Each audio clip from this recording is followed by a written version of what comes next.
Well, good evening, Gopher fans, and welcome back to another episode of Sky U Pod, your college huddle Golden Gopher football podcast. Your Minnesota Golden Gophers came away with an exciting overtime win at the Rate Bowl as they defeated the New Mexico Lobos 20-17, improving the Gophers win streak, to 9 games, and capping off the season with a nice solid victory against a pretty good opponent. Joining me tonight, as always, is Max, Curdy. Fellas, how are you guys enjoying this off season? Well, I guess postseason of football that we have currently. Doing good. Yeah, trying to soak in bowl season. Bunch of time off work, so it's nice to have these games on in the afternoon when there's nothing else going on. So people complain about some of these smaller bowl games, but I say have more. I'm right there with you. I also tend to take off time from work this time of year, and it's in that phase where I have no idea what day of the week it is, but there's football on, so I'm happy. Doing well. Hope everyone had a good Christmas. I got some pickups here, as you all know. I like my cards. We got Drake Lindsay, numbered to 299. That's autographed. Drake, maybe a little bit more effort on the auto next time, but that's okay. Looks cool. Good card. We got Coy, hoping he re-ups here, signs. Coy signed as well.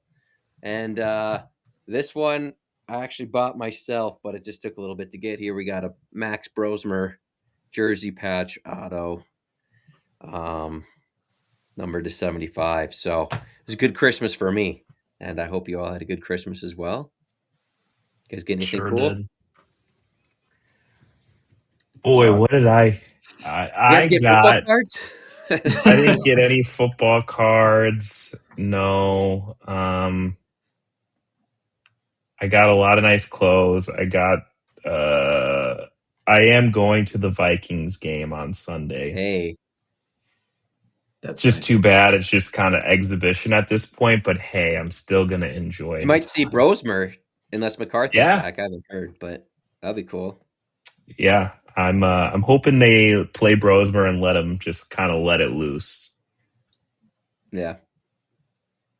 I actually got a new mic, so if you listeners like that, drop a like and a comment. I guess it's getting some improved equipment here to deliver the quality of this show. Max, what'd you get? I'm trying to think of what I got. A nice new bottle of bourbon that I'm excited to crack open. Ooh. I'm glad I didn't need to dip into it after the game, but yeah, that's the gift that can keep giving. Definitely. Long after it's gone. Right. I think the best way, my just general thought really quick about the game is that I think I tweeted this out. This Gopher season didn't really go the way a lot of us maybe had hoped for, but man, it was another just extremely exciting win. And we didn't win all the ones we wanted to or look necessarily good in all the losses that we had, but it was like the Gophers playing a lot of exciting games that they ended up coming out on top on. Right. And this was just like a nice little bow on that. I know it was New Mexico. Vegas had it close, so we did cover that close Vegas spread. So I'm not sure what fans were necessarily expecting. But I mean, as far as bowl games go, people call them meaningless. I feel like both teams made this one pretty entertaining to tune into. Yeah, totally agree, Curdy. And it's nice that the Gophers kind of ended up on the right side of those close games throughout the season. I think that kind of builds confidence going onwards, right? Because if you are going to ultimately compete with some of the top tier teams in the Big Ten and in college football, you will have to try to find ways to wring out a win at the end of the day. So well said. Especially good experience for a young quarterback to get some of these. I mean, he's had a few late game heroics already, and he's only a redshirt freshman in his first season. So he's kind of got a nice foundation of some clutch situations. He'll definitely need that going forward. What did you guys think of the offense in general this game? It was pretty rough. Yeah, I don't know. I'm happy that Darius kind of took care of business, right? But in terms of just the rest of the offense, I was a little disappointed. I just we've talked about it. I mean, like the amount of screenplays that are ran is pretty silly. It's just really silly. I mean, I don't know. I'm kind of, to be honest, I'm kind of glad that the season kind of ended with that for the offense, so they can build upon it. So hopefully next year, maybe they just kind of write some more things into the playbook.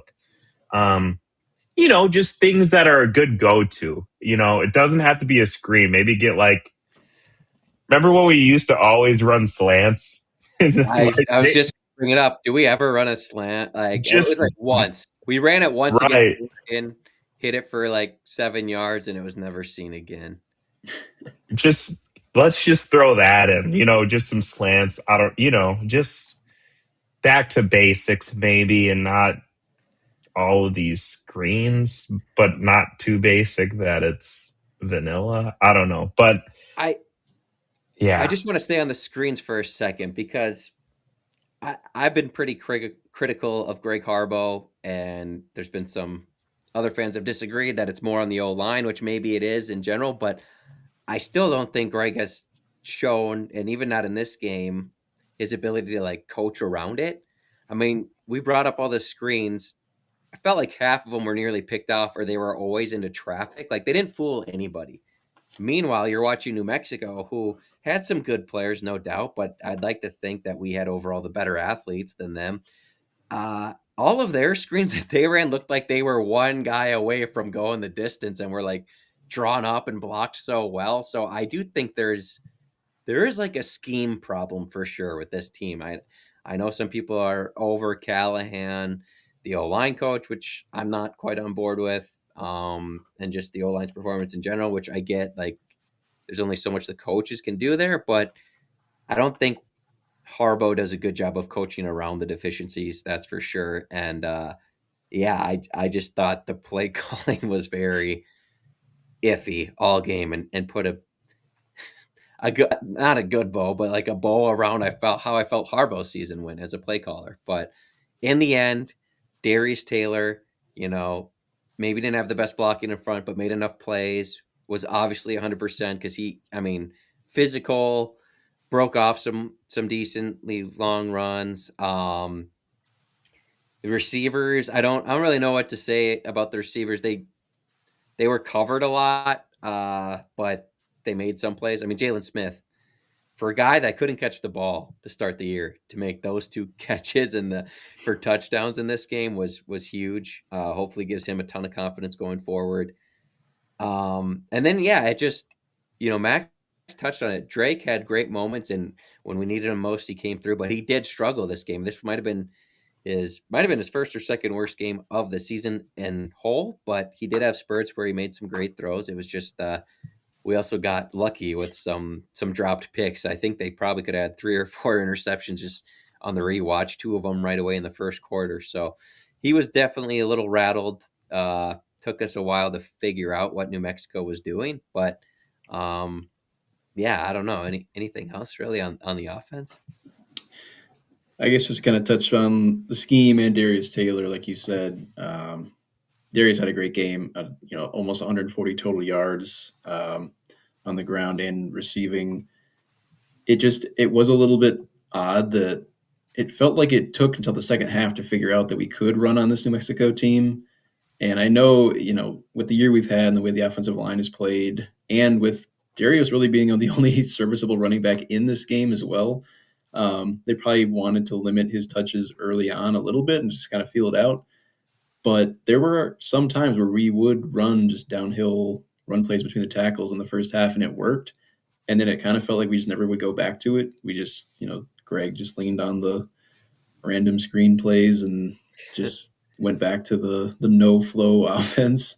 So I'm glad they figured it out in the second half, and especially with Drake having the start that he did, just looking a little bit sloppy, and really got lucky, to be honest, on a lot of passes. He could have had 3 interceptions this game and a couple pick sixes even. but we were lucky that New Mexico wasn't able to catch the football on defense. So you get away with it, I guess, if that's the way it happens. But yeah, I don't know. It felt clunky again, but it's great to have a guy like Darius Taylor at 100% because he can make those Right. plays happen when everything else breaks down. You can't throw, you can't block. I mean, there his one long run. There was literally a free rusher that I think he hit like a spin move, Yeah. and he did a little hesitation move to get the second unblocked guy to miss, and then he just broke off a 20-plus yard run. So great game for him, great effort for him. I know he hasn't announced his return yet, but it sounds like he already pretty much squashed the portal. So it sounds like it's either he's going to come back or it's the draft. I'm not really sure which way he's leaning, but I'm just glad that if that is his last game, I'm glad that that was the game that he had. I would think that if you're him, your best bet is to show that you can stay healthy for like longer stretches. I don't know if I'm not saying he's going to Right, do that, but I just I don't think he's going to get drafted if he leaves right now. It's not, right, it's not a knock against him. He's a great college running back. It's just you need a certain size and a certain speed, and he's kind of an in betweener in both. So, um, we'll see. And I think he'd be forfeiting a lot of money by going because I don't think he'd probably be an undrafted free agent.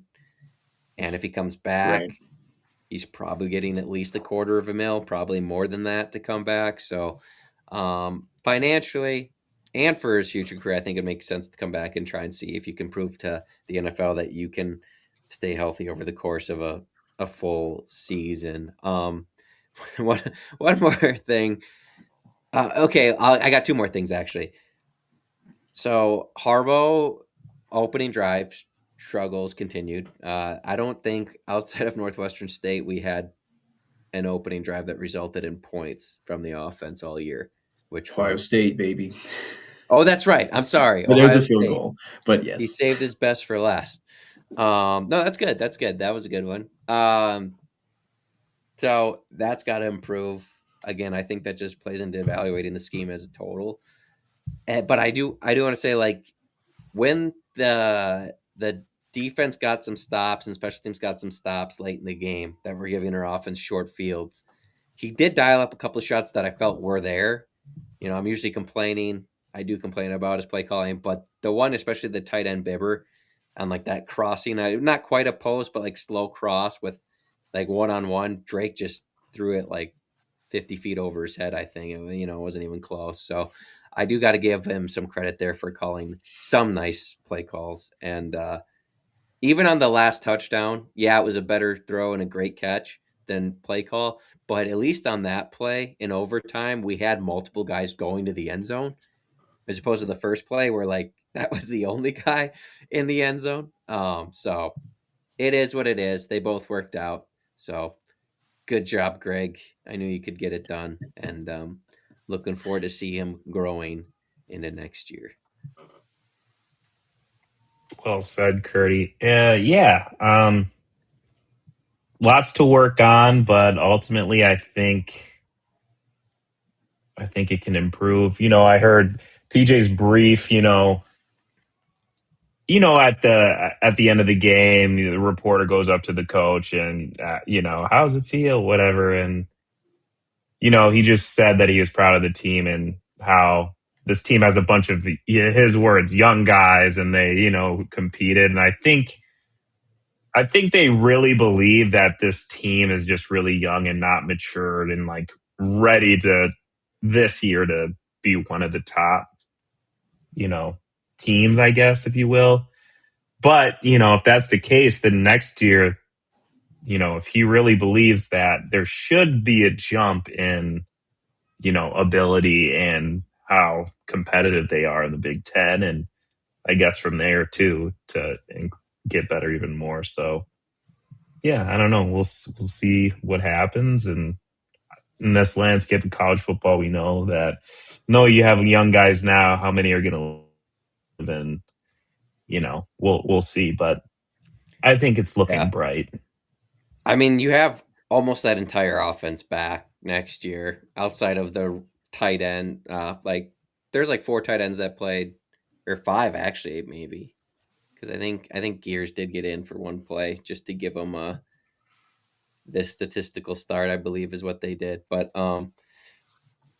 Yeah, a lot of that offense is coming back, so you have a lot to work with. The only O linemen that's out of eligibility are your right tackles who got benched for each other at one point during the game that were both kind of the weak link on the O line all season. So we'll see what goes there. But yeah, a lot of good building blocks to go with into the future here for that side of the ball. It it does unfortunately feel like an enhancement when you're for most of the season you're starting right side of the offensive line or out of eligibility. It's never good, but Right. it's kind of like Can't hurt. thanks, fellas. Yeah. Yeah. Yeah, it's not gonna get much worse. And Right. Tony Nelson finished the year pretty strong at right guard. So yeah. Yeah. Any concern at wide receiver? The fact that I know we were depleted and then Lemecki didn't play. The fact that Coy just all of a sudden had the most offensive snaps. I think he had more snaps in this game than he did all season. Like we had no one else. Maybe they were going to do that anyways in the bowl game. And it's not that he didn't look good. It's just it's telling still that there's just no like where's New K's? I think I saw him on the field, but like what's going on? Yeah. Why can't we get anyone else ready? I'm guessing more of them are going to hit the portal here from this team. I mean, you lost Malachi Coleman and Kenrick Lanier, who are the guys that probably would have been next in line to play next year. And so with those guys moving on, yeah, you like you said, I thought they would have thought like Bradley Martino. I think he's either a freshman or red shirt freshman this year. Like I know they were high on him out of Florida when he came in. I would have liked to see those guys just play just to see. Right. Um, I think Martino's the one that's still here because another one transferred. But anyway, they have young receivers that they had just brought in, right? That were freshmen. You'd think that would like, hey, here's what we need you to do, even if it's just like a couple plays that they know to get them out there.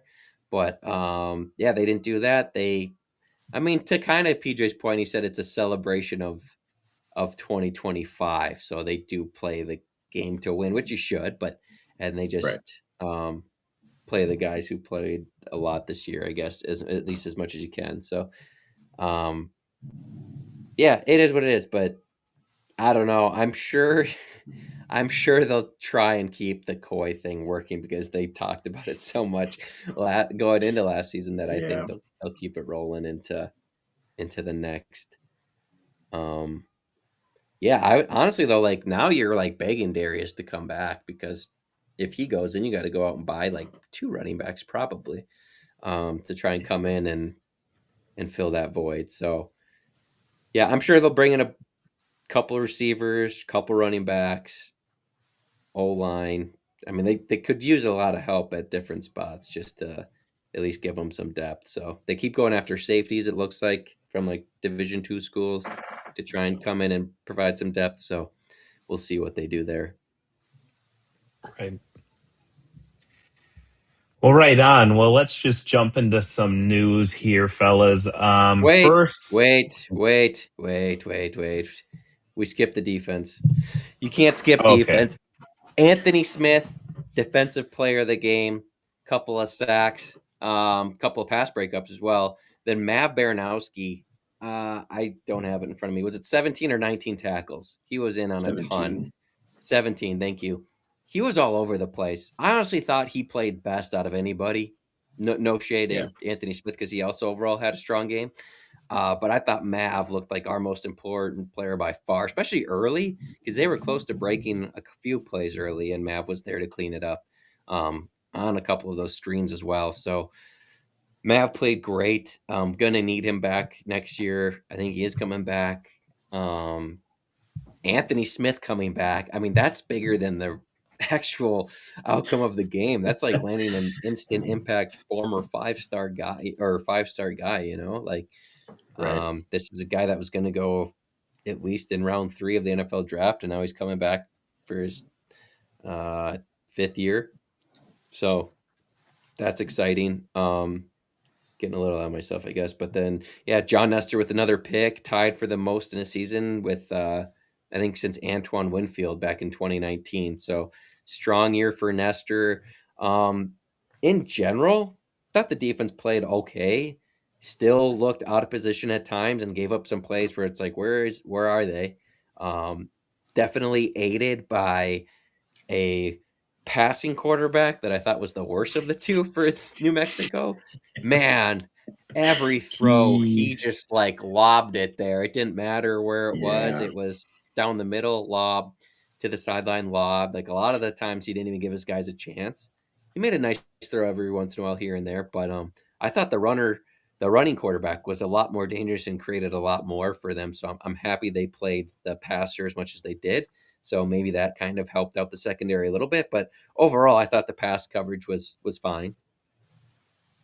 yeah, yeah, and especially with how hampered we were at corner. I mean, we had Gooseby playing cornerback, and I thought he did well. I thought Mike Gerald played pretty well. I thought when we played man, especially, you could tell that he seemed like he was locking up his receiver most of the time. Their guys actually he actually gave up some catches where he was pretty much just locked on his guy, like almost interfering with the receiver to like that extent, and they still caught the ball. So I thought he had a better game than what's going to show up on paper as well. But yeah, to your point, Kurt, the Jack Lane had a tough game. It seemed his game his QBR was a couple ticks lower than Lobstein, the runner, and Lobstein passing was 1 for 3 with 0 yards. So Yeah, it was tough. Like he had some guys wide open and he would just throw it into the stands, it seemed like, yeah, which, yeah, it helped, I think, the defense to just be able to focus on the run. And at times we did cover well in the pass game, but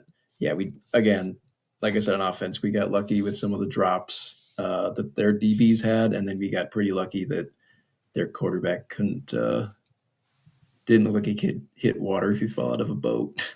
it kind of got to the point where it's like you saw where he was going, and then he released the ball. You're like, "Oh, that's incomplete." Like it was Yeah. just like the play it was done. Like Yeah. your worries instantly went away just by the release of the football. Um, and I know they had some good players, but there was times too where it's just like our D line got no pressure, and so I know we did make a hire, so that we'll get to that. But they just gotta for as good of guys I feel like the front four had. I'm not saying it was stacked. I mean, Anthony Smith's great, but like it just wasn't as disruptive with four-man rushes as it should have been. And I know we're not Ohio State. Like you're not always going to get home with four-man rushes. Like that's pretty much reserved now for the top teams in the country where you have all these star D linemen and whatnot, and especially interior D linemen. It's tough to get those guys that can get interior pass pressure, but um, something needs to change. It doesn't feel like we even like stunt that much, you know. I know we do it a little bit, but like the D tackles are pretty just straight down one way or the other, and I don't know. They got to get more creative if it's a talent deficiency because I do worry about trying to replace Eastern. Definitely. Right. Yeah, I guess. Yeah, and I guess in turn, just looking at the game, I thought that the defense played really well. I mean, if you take away the special teams blunder, which was allowing that kickoff return, they didn't allow one touchdown, which is pretty impressive, you know. So, got to give them credit for that, and especially for how hard sometimes that I've been on Smith. Danny Smith, or sorry, Danny Collins. I just I'm proud of how they played there. Um, yeah, longest completion of the day was a 16-yard completion. So I mean, not too bad if you ask me. Um, and yeah, I don't know. I just think ultimately, like if you're gonna play a solid defensive game like that, that's what you do, and it does help when Anthony Smith and Mav just pretty much have career. Well, Mav certainly probably career day, and uh, Smith being as disruptive as he is helps tremendously. But I thought overall, well done on the D. Yeah. Well, that's a good point. I No offensive touchdowns given up and no plays longer than 20 yards. I think their longest play was 16 or 17 yards, it seemed like. So no Yeah, explosives. We knew their kicker was good, so he hit some short ones. And we had some good stops in the red zone as well. I want their kicker in the portal. He's not in there yet, but I have no idea if he's got eligibility. Yeah. But that guy finished the year like I think it was 18 of 19 from inside of 40. It's like sign me up. I'd take that in a Right. heartbeat Right. for a Just college money. football kicker. Yeah. Yeah. I, clearly firing the D line coach that we didn't fix everything, right? Still some tackling issues. Yeah, you can just tell when they look unsure because they look really slow, especially against the New Mexico team. But Yeah. they got time to figure it out, and they either got to get more disruptive with their front four or much better in pass coverage. Ideally, both. Realistically, it's going to have to Yeah. probably be a combo. But I think if you can just get better at zone coverage, then you might give those front four, 4 or 5 man pressures a little bit more of a chance to actually get home, because it was kind of like if we aren't blitzing, then there's no pressure and there's also guys open right away anyway. So Yeah. Danny and Greg both have their work cut out for them. I would say Bob Legashevsky does too, but earlier today it was learned that he was let go. So Bob's got some free time. I think we all know why. It was just, I guess we're going into it with the with the special teams touchdown, because when we scored to go up by 8, I'm not saying it felt over, but it felt like a bigger lead than a For one sure. score I game. know what you're saying. Just Yeah, I agree. just because like we talked about, their quarterback couldn't throw it at all, really, and now they're going to be a position where they pretty much were forced to. I mean, they still had enough time to mix in the run, but they're going to be looking to take shots, and with the way that guy was throwing, Anthony Smith seemed to be heating up. I thought it would have, led into an opportunity for us to get a takeaway there. But unfortunately, the special teams blunder blew that game. I can't say wide open, but like put it right back to all square. And yeah, it was rough. I guess to credit the special teams, punter Tom Weston had a nice game punting from the other team's like 37 and 38-yard line, I believe it was. So 2 punts from inside the opponent's 40. PJ clearly learned his lesson. We're not kicking long field goals in close games, at least. The other thing is we didn't fall for the fake punt, which everyone in my household that was watching the game yelled, "Watch for the fake punt." Like, so everyone knew it was coming from where it was on the field. Then they line up in a slightly different formation. It just looked like the most obvious fake punt ever, and they ran it Yeah. right into an unblocked Anthony Smith. So I'm not sure that was the best plan. Obviously, we didn't really do anything with it, which kind of fitting for that as well, with how some things went this season. But hey, at the end of the day, Drake Lindsay to Jalen Smith was enough.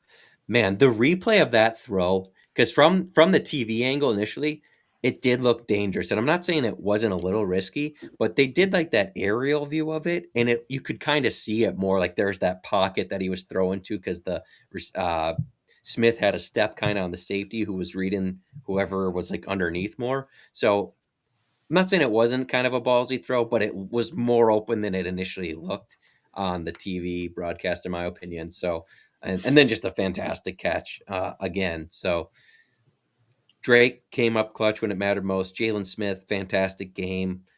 We got to get Tracy also to announce that he's coming back. I don't think he's announced he's coming back either, but I really like having Tracy and Smith as your two guys initially, and then you try and maybe find a little shifty slot guy, or maybe one of the freshmen can come in and help them out. So I think it's good. We've had a worse receiver rooms to build off of than that in the past. So I think you got two good building blocks right there. Definitely. Right. And I don't think we touched on even the first touchdown catch that Smith had. Then I mean, the throw and the catch.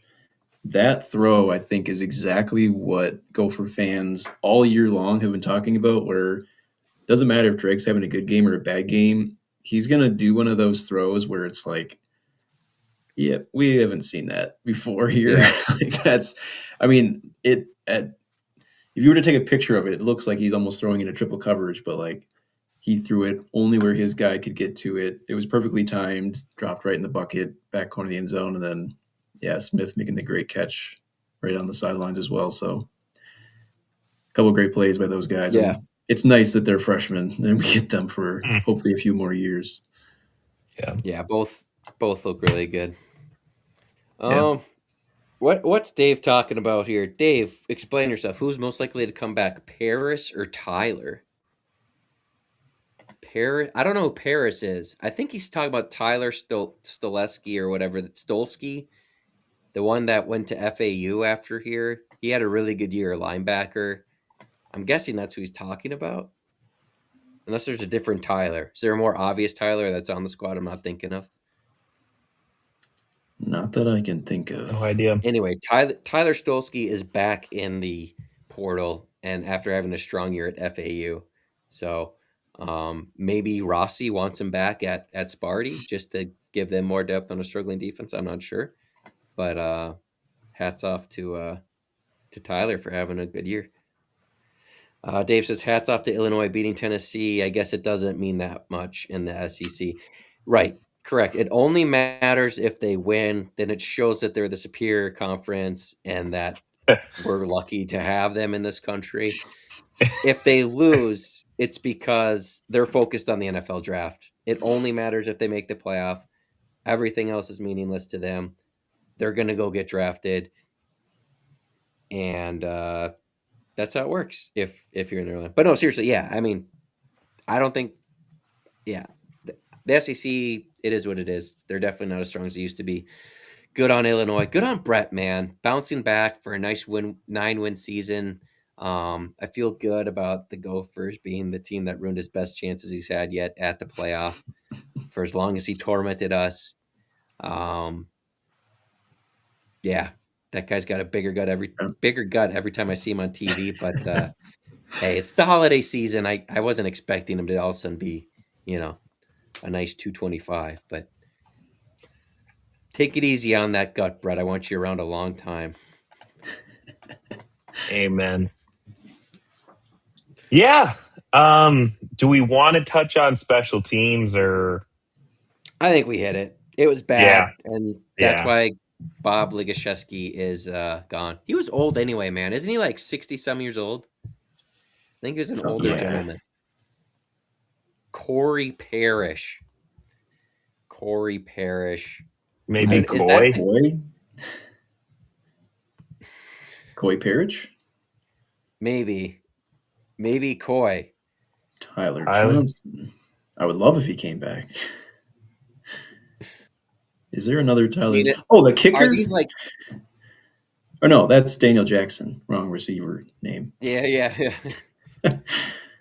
Like as a coach, is he out of the NFL? I'd take Tyler back as a receiver coach. Yeah. Corey Parrish there's a Parrish that's a freshman DB, isn't there? Naheem Parrish? Yeah. No idea. Corey Parrish is Coy's evil twin brother. Mm-hmm. He went to Iowa. Yeah, that's right. When I search Corey Parrish, it does pop up as Coy. So yeah, we'll just let that be. The Ohio podcast chimed in. Y'all better be celebrating. The nation's longest bowl streak is in Gopherland. That's right. Gophers proving once again. Thanks for tuning in, Ohio Pod. Great to hear from you guys. Yeah. You guys got a Good pretty luck decent bowl yeah. game coming up. That's not bad yourselves. I forget which one they're in. Which one are they? They're not the Orange Bowl. What one are they playing in? Is it the Sugar Cotton Bowl?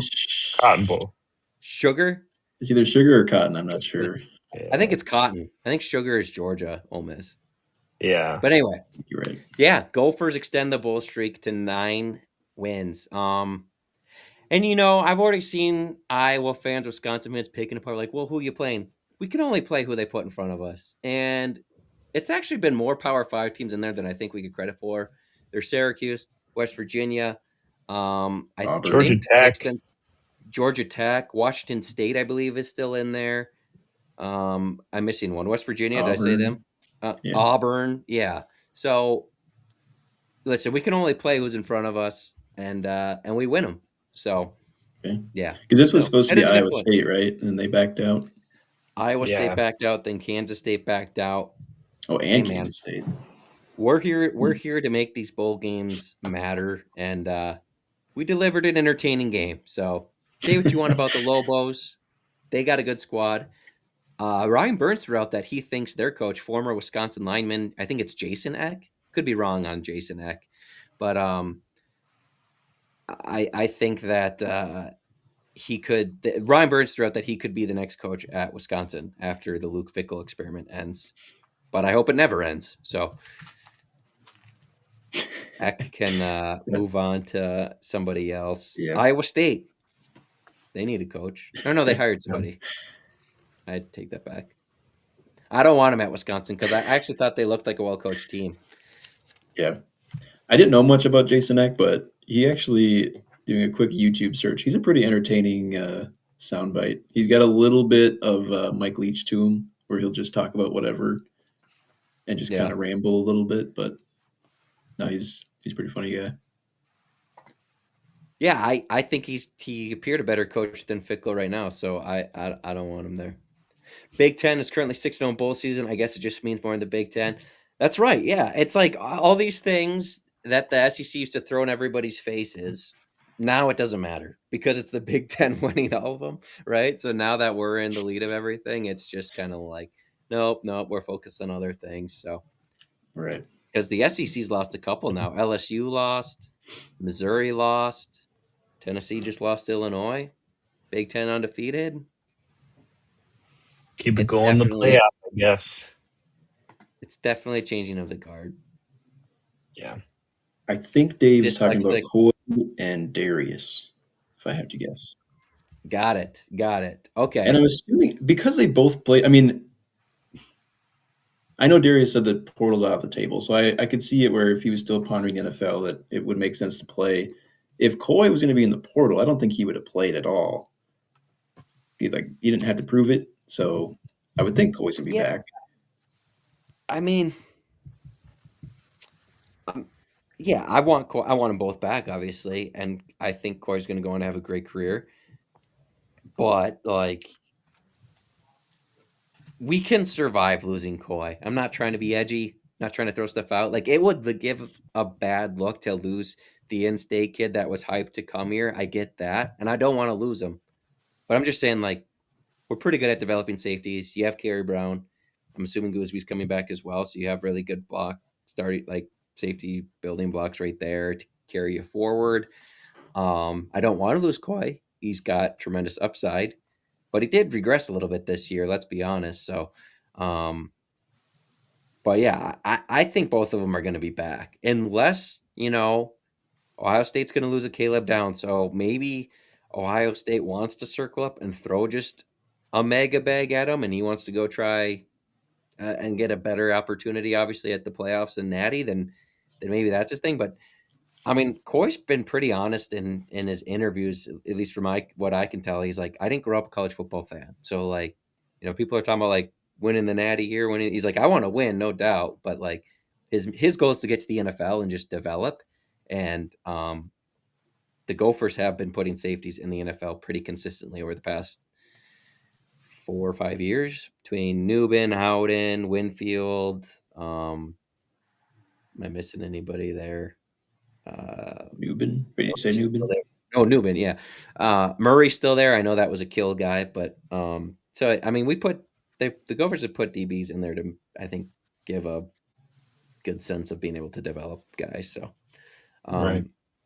Yeah, I guess between the two, I'd want Coy. If I had to pick which one's more important to get back between Darius and Coy, I guess I'd pick Coy just because of the eligibility remaining and just the health. He's been more durable. He hasn't really missed any time. So I'm pumped to have Darius back, assuming he comes back. But I know he's going to only play in probably 7 games tops at full health at least. So, yeah, I don't know. Do you guys have other thoughts? Is that crazy? I don't want to lose Coy. I'm not trying to be edgy there. I don't think that's crazy. I think you're right. Vibe. If Coy was playing who was a good? Remember Honey Badger? If he was that disruptive and Heisman candidate, literally changed the outcome of games, it would be more devastating. And I'm not saying he doesn't have the potential to be like that, but right. you said it perfectly, Kurt. He kind of did regress this year, and I think we could plug in and might not be as talented as Coy or has a high ceiling as Coy, but in terms of holding it down at the safety position, I think Just want to hold this they up. could Remember, fill in the just gap. remind everyone I do want him here. Why else would I ask for this if I didn't want him here? Not a Right. hater. Just throwing that out there. Yeah. But yeah, I don't know, Dave. If you're reading differently, let us know. I don't know. Like I know 247. I don't subscribe to 247 Sports just because, in part, I listen to the podcast like Ryan Burns. I like getting all the tidbits of who's going to play and like when he talks about recruits and whatnot. I don't want to just be like reading off the stuff and then just be coming on here and just saying it all, stuff that just got behind a paywall. So that's how I've always kind of looked at it. Now, if there's chatter that just leaks out and people know stuff or someone else is talking about it, then by all means, it's fair game. But yeah, I don't know. Maybe he's hinted differently, but I haven't seen anything or heard anything from him. So I think actually I did listen to his pod the other day. I think he expects Darius to come back, and but yeah, I think Coy will be back. But Yeah. All right. Yeah, let's just talk some news, some coaching updates. So as we know, you touched on it, special teams coordinator Bob Legashevsky is not returning. Kind of get it, I think that kick return is sort of the icing on the cake, right? In the bowl game. And just this whole season was pretty disastrous, to be honest. Punting looked okay, but kicking was not good in itself. And yeah, got to move on. Bobry April the 3rd is hired as the new rush ends coach, replacing CJ Robbins, who moved to defensive line coach after Dennis Dotton Carter was let go. Doesn't seem to be like a huge change, but I'm confident that they can get things rolling.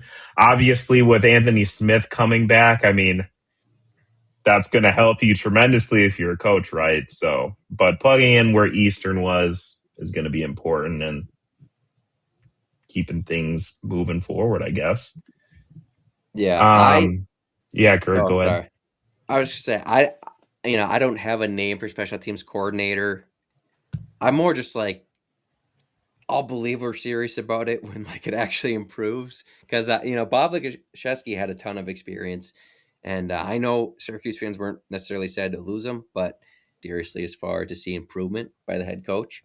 I agree. So I don't have names there.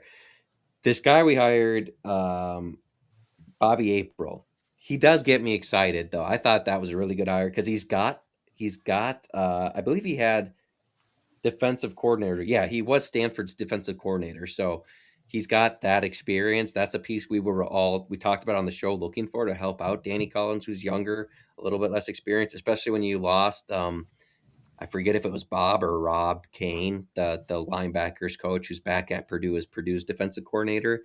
He was kind of the mentor role. Now this guy's got a chance to be that mentor and, got experience as the DC. But here's a list of guys that he coached at Wisconsin. So he's familiar with the area. He's coached Nick Herbig, who's now with the Steelers, Andrew Van Ginkel, Vikings fans know that, and Zach Bond, who's a really good player for the Eagles.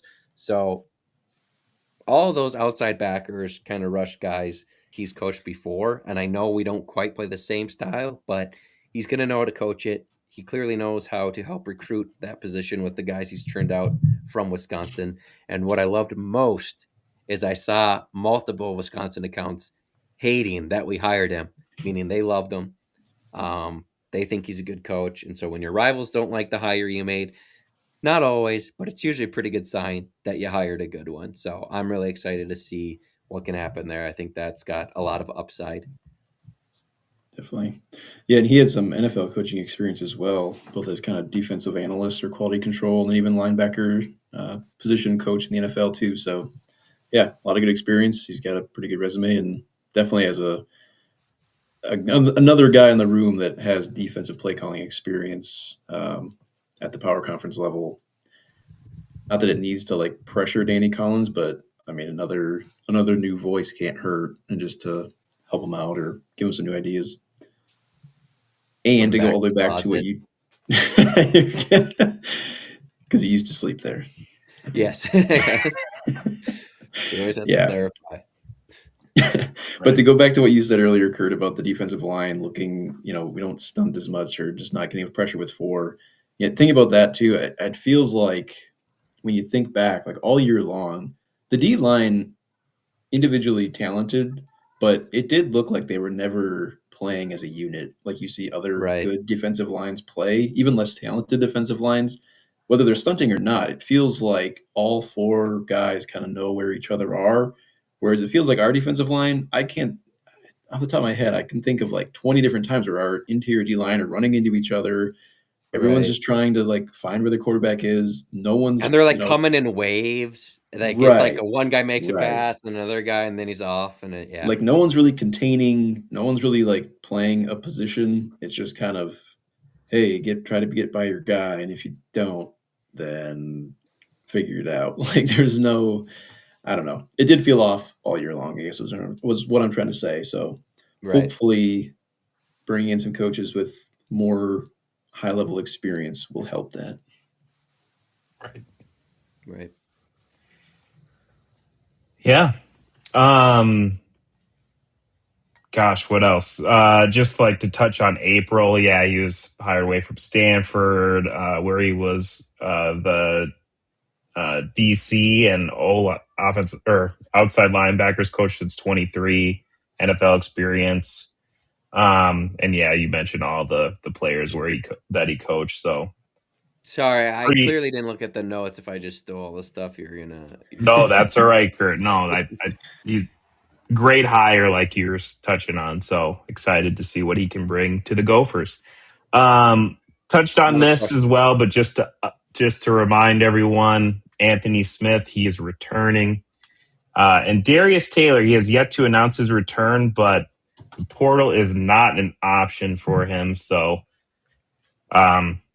fingers crossed that he comes back. All Because, right. like you said, Kurt, otherwise we're going to have to really dig in the portal to see if we can get anyone. I got some names here that haven't declared if they're gone or back yet. So I'll just go through some names off the top of my head, and you guys say if they're coming back or not, if you think they're coming back or not. So we'll start. Darius Taylor. Yes, What do you guys think? Yes. please. All right. Yeah, me too. Javon Tracy. Yes.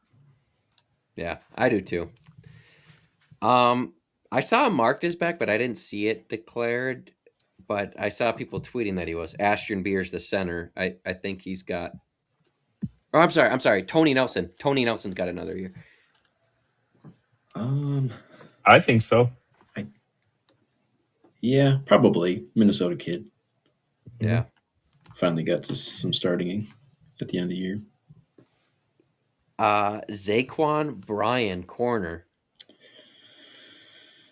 Was he hurt? Is that why he didn't play? Yes. I don't know. Well, let's put it this way. I'm going to say yes. You think he's back? I hope he's back. I want I you to don't know come back. why. Zaquan. I have this think weird he's feeling gone. he's gone. I don't know why. He has been posting highlights of himself all day. So I'm like, oh, well. Today? That's not good. Yeah. In Okay. case anyone's interested. Unless that's what it feels like. So maybe it's just to remind us fans, which I think Zaquan showed tremendous potential after the previous season. So which made me have high expectations for this year. I don't even know if it was necessarily all his fault because I didn't think either corner had the best year in coverage. John Nestor made some nice plays for sure, but like coverage down the field, I think is definitely still an area of improvement for everybody on this team. So yeah, I don't know. I hope I'm wrong, Saquon, if you're watching, but I feel like he's gone. Yeah. And then last one, Koi Parrish. He'll be back. Split jersey and all. I was gonna say who else is gonna make a split jersey of that guy and have everyone wearing around campus. He'll be back. So Let me just make sure I didn't miss any. You guys talk about something really quick while I look this up. Well, I Boy, guess I can take a second to rip the Okay, I TV got it. broadcast. Sorry, I missed a couple. I missed one. You ready? Yeah. ready. Jackson Howard has also not declared yet. I think he'll be back. I Oh, hope he's Ashton back. Peters is back. So Ashton Peters does have another year, Okay. I guess. With Anthony Smith coming back and how well Carter Menz plays, it gives me pause on Howard. But I don't know. Since he already transferred, I feel like it's, well, maybe that's indicative that he would transfer again. But I feel like it's tough to be a multi-time transfer and find another good landing spot. Howard, Yeah. that is. I think he's back. And this one's not listed, and so I could have missed it. I think Howard's back as well, by the way. Aiden Gooseby. Back. Yeah. Played really plays well so down the much. stretch. Yeah, and he's playing all over. So like Yeah. I'm not sure unless somebody's been watching really close. Like I could be wrong. He doesn't strike me as the guy like we value him a lot as Gopher fans, and he is always a good player. Is somebody bigger gonna come around and throw him a bag? I'm not sure. I think Kerry Brown and Coy would be the ones that try to get lured away. Right. Just they're more flashy, both good, and I'd rather have those two. But like Gooseby's a really good player, and so I think he'll be back as well. Yeah. Yeah. He Agreed. played so much more physically down the stretch, which I feel like was his Yes. only knock, like from last year and this year, is that great in coverage. Yeah. Wouldn't always come up to make the hit, but the last few games, I mean, he was blowing guys up. Ball carriers, blockers, didn't matter. He was hitting dudes, which was great to see. Yeah, as long as he doesn't turn into Duke McGahee headshot in everybody. Or no, was it Duke? Yeah, No, Duke Yeah, McGee. yeah, Duke McGee, Was it thumper. McGee? Yeah. No, that's Darius Green. Yeah. Hey, he got some physicality yesterday, so a nice little send off Yeah. for him. Yes. All right. We'll pull up the notes because I don't want to talk over anything that's left. No, I think that's all the things that I got. I was just gonna college football playoff picks. Yeah. Let's do it. Okay, And good. yeah, that's that. So yeah, college football playoff, as you all know, it's getting juicy. So yeah, let's break it down. First, Miami versus Ohio State. Ohio State's 9.5-point favorites. I'm gonna go with the Buckeyes here, fellas. Just that's I think that defensively, Miami looked pretty good, but offensively, I don't think that they're gonna be able to do much against this Ohio State defense. So give me the Buckeyes. Everyone's picking Miami, I feel like, to cover. And I kind of get it. The only reason I'm hesitating to pick Ohio State to cover is just because of how we saw these teams that had the first round bye play last year and had the extra long layoff. That's the only thing that gives me pause. Sure. And Miami does have the ability on defense to give some challenges. But I'm with you, Shuddy. I think at the end of the day, even if Ohio State can't run the ball as well as they want to, they just got 2 first-round NFL receivers on their team that they're going to find ways to just make enough plays. So I'm also going to take Ohio State to cover the 9.5-point spread. I am going to take Miami, and I don't like it. But I really like their defensive front, and You're one of them, huh? Yeah. There's like Ohio State like has no weaknesses, but if you had to pick a weakness, it like might be the run game, and Miami's D line is just really good, so that could keep them in it. Like if they make Ohio State be one dimensional, but like you said, it's kind of like, oh no, we have to throw to our amazing wide receivers. Yeah. But Miami can be explosive too offensively with is it Tony, the freshman wide receiver they have? I'm not scared if I'm Ohio State. Yeah. I'm more worried about their good running back. They do have a good running back, but I just think I'm with Shirley. I think Ohio State's defense is just going to be boxing them up. Like I don't. It could be wrong. You just can't start slow if you're Ohio State defensively and like let Miami get points where you feel like you're chasing. But I think Ohio State's defense is going to carry them through. Right. Right on. Well, the next game we got is Oregon versus Texas Tech. They're giving the Ducks are a 1.5 point favorites. This might be the most fun game, I think, out of the bunch. I think I'm going to so. go with the Ducks, though. Last game against James Madison, they didn't put it all together, but I think that they're going to be ready to roll, and I think they'll be formidable these playoffs. So I got the Ducks. I also have the Ducks, but I feel like nobody's talking about Texas Tech, and I think they are legitimately the who did they Dark or no, they horse. had Oregon had to play to get them. I think they're legitimately top 5 team in this playoff, and so I know they're ranked that high, but I don't feel like people are giving them the talk they deserve. Admittedly, I'm kind of overlooking them, to be honest. And it's no, not that I I'm mean like I don't believe no. in them, but I'm like I saying just all am this and like, picking the you know, Ducks. So what is yeah, this? What is that? Worth? But I just yeah, don't feel like the national media is talking about how good Texas Tech is, especially the D line. I think it's going to be a yeah, really physical game. I'd be surprised if it gets high scoring, just because I think it's going to be like a. I mean, it depends what you call high scoring, I guess. But I think it's going to be like a 27-21, like a 6-point, 4-point win for the Ducks. So I'll take the Ducks to Yeah. cover. Yeah, I'm going to take Oregon as well, but yeah, I'm not going to be surprised at all if Texas Tech pulls it off and wins. Yeah. This is a great matchup. I'm kind of upset that this isn't the night game. Like this should be under the I know. lights. I feel like they got it backwards every time Yeah. this year, but oh well. yeah. All right, moving on. Bama versus Indiana. Indiana's a 7-point favorite.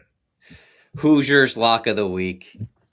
I think I'm Easy. going to go with the Hoosiers too. The only reason why I'm a little worried is, like you said, Curdy, the time The off. layoff. Yeah. I think that does something while Bama's like rolling. But They also still, lost one of their better DNs. Or maybe yeah, their best DN, and yeah, that got hurt. So I which, forget his name. The one that got hurt celebrating after the Big yeah, Ten championship game, just jumping up to give that fan high five. So I don't. right. That does give me pause too, just because I don't know how deep Indiana is compared to like I know Ohio State and Georgia. If they lose the guy they're rolling in is like a 5-star Plug right kid. in. But not that means everything. I'm sure Indiana's gonna have somebody ready to go, but I just don't. I don't know Indiana's depth like those other teams, so it will be interesting to see. Yeah, But I think they got enough to handle Bama. Yeah. Indiana all the way. If Ohio State's weakness is running, Alabama's weakness is running tenfold. And Right. Indiana's got some stud corners to lock down the Alabama receivers and Bernard and Williams. So Yeah, they'll make some shouldn't be a plays, problem. but I'm with you. I think it's It's kind of a gonna have great to matchup be for pretty. Indiana. If they had to pick It's a gonna have to get team, pretty wonky for like Bama's guys to make plays all day long, which I think right, is what's gonna have to happen right. if they're yep, gonna. right on. And then lastly, SEC matchup: Ole Miss versus Georgia. Georgia 6.5 point favorites. I'm gonna go with Georgia here. I mean, you lose your head coach if you're Ole Miss. Playing Georgia, who's pretty hot right now. I just Yeah. gotta go with Georgia. Yeah, That's this is it. when Kirby Smart gets the train rolling this time of year. Yeah. And yeah, Ole It Miss. I is. mean, it'd be great if it's a great story if Ole Miss goes on to win and continue their season. But man, I mean, like you said, no coach. Their quarterback's now going to be in the portal. Like, I think they do have. I think Lacey, Wait, their their running back, quarterback was announced banged up. he's gonna be in the portal, but he's playing. I saw it. Yeah, I believe so. Oh, Unless I saw something that was made up, but I'm pretty I sure I I saw believe. I didn't see it. I he believe was you. announced. He was on some ESPN list, actually, I think, now that I think about it, of transfer quarterbacks. Well, I'm just going to stick. I was going to take the Rebels to cover but lose. So I'll stick with it. It was a great game early in the regular season. It was. So maybe the Rebels still got something. And maybe the time off hurt Georgia's defense, which was getting better and better. Maybe the layoff, they come out sleepy. Ole Miss covers. That's what I'm going with.